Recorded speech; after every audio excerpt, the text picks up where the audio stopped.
એટલે આપણામાંથી કુડકપટ કાઢવું પડે, રુધિયામાંથી શું કરવું પડે? બધું કાઢો તો આત્મા દેખાય.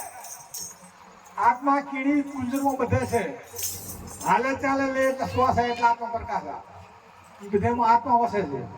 એટલે આત્માથી દિયા રાખે બધું એકતા થઈ જાય એને આત્મા જ્ઞાન શું કહેવાય? આત્માનો ઓળખ્યો કહેવાય.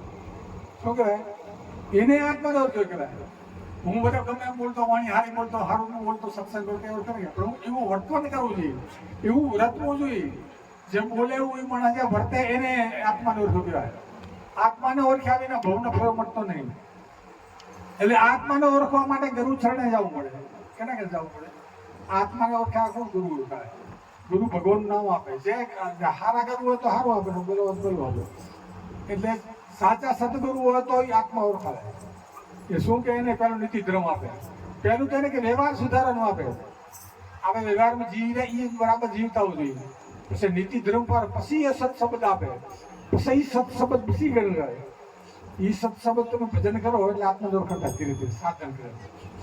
સાધન એટલે ચાર સાધન, ચાર મુદ્રા એટલે ચાર સાધન છે. ચાર મુદ્રાનું સાધન કરે ગુરુ મહારાજ આપે છે આપણને.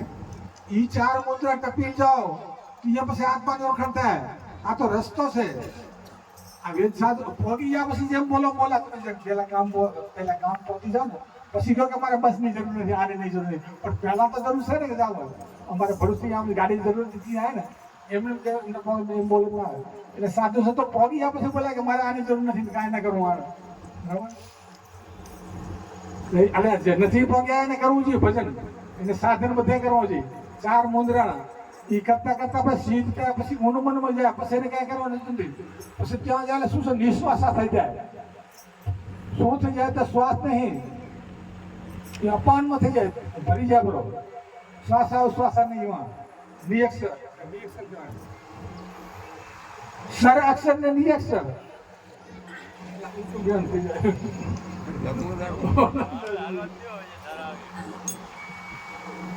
એટલે નીતિ ધર્મ છે પાયો.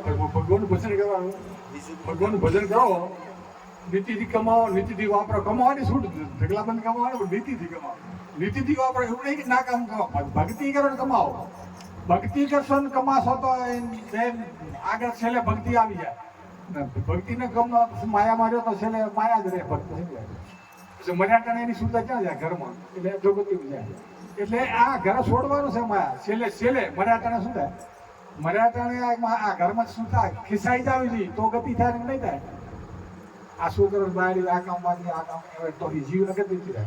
એટલે છેલ્લે આ જીવને શું કરવું જોઈએ? પરમાત્મા રાખવું.